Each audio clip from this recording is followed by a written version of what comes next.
عمرو بن عبيد يرويه عنه حماد بن زيد ولم يسمه، وهذه طريقة نبيلة ينبغي أن ينتبه لها طالب العلم. لو سماه لأحسن الناس الظن به. يروي عنه هذا الحبر حماد بن زيد ويخرج له البخاري، وهو رأس من رؤوس المعتزلة. وعلى هذا ينبغي لمن أفاد فائدة من كتاب يخشى منه الضرر على طلاب العلم أن لا يسمي الكتاب ولا يسمي صاحبه. وقال بعضهم لأنه إذا سمى هذا الكتاب أو سمى صاحبه مع وجود مثل هذه الفائدة فتن الناس به. يعني بإمكانك أن تستفيد وأنت متأهل، لا يمكن أن تتأثر بما يقوله المبتدع في كتبهم.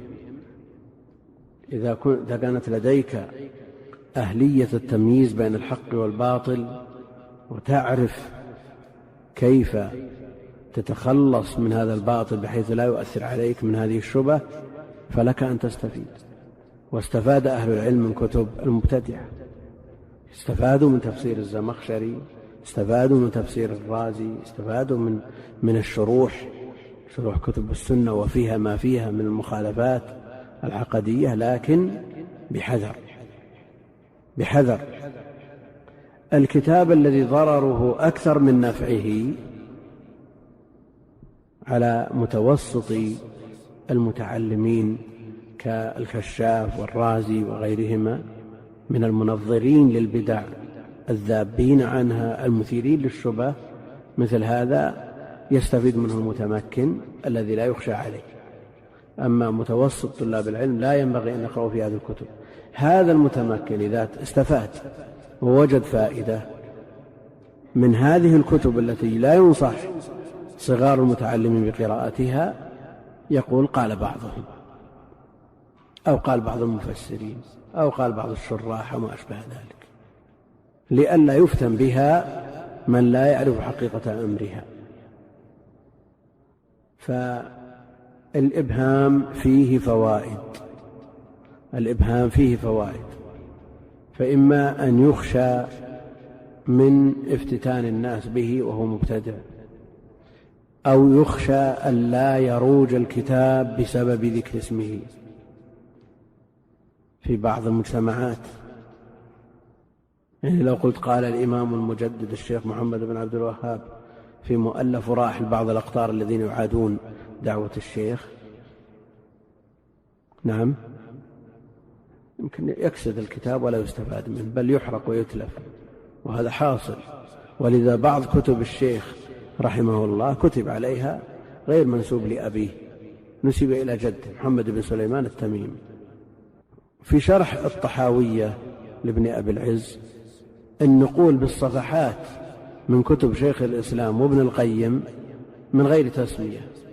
لماذا؟ لئلا يقصد الكتاب، لأن كثير من المجتمعات الإسلامية في وقت ابن أبي العز يحاربون شيخ الإسلام وكتب شيخ الإسلام.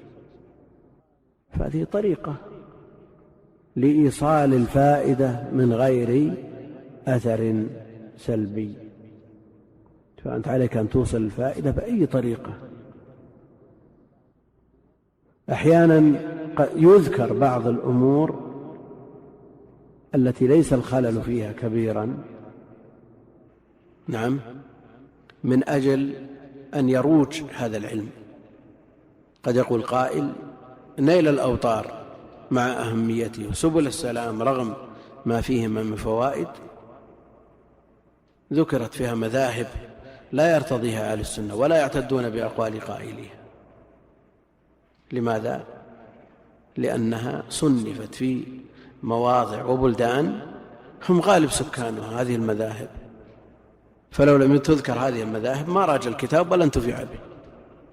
لكن لا يعني هذا أن هذا مبرر لأن يذكر الإنسان البدع الكبرى المغلظة من أجل الترويج، لا، كما فعل فيروز أبادي لما شرح البخاري والبلد الذي هو فيه في اليمن استشرت في وقته فتنة ابن عربي القول بوحدة الوجود، ففي شرح البخاري أدخل الفتوحات والفصوص علشان إيش؟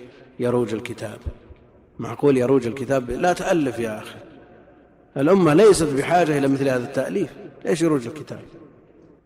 فالأمور تقدر بقدرها، إذا كانت المفسدة يسيرة مغمورة شيء، أما إذا كانت كبيرة مفسدة إدخال الفتوحات والفصوص أعظم من مصلحة الشرح. من نعم الله عز وجل أن الكتاب أنجز منه مؤلفه 20 مجلدا، فجاءت الأرض على الكتاب من غلاف المجلد الأول إلى غلاف المجلد الأخير وما بقي منه كلمة، والحمد لله. لكن هذه طريقة. الآن حماد بن زيد قال عن رجل لم يسمه، ما سماه علشان ما يفتن الناس بمثل عمرو بن عبيد. في كتاب الإيمان خرج الإمام رحمة الله عليه الحديث من رواية حماد بن زيد عن أيوب ويونس، عن أيوب ويونس. أيوب بن أبي تميم السختياني إمام حافظ، ومثله يونس ابن يزيد الأيلي، وكلاهما من الحفاظ.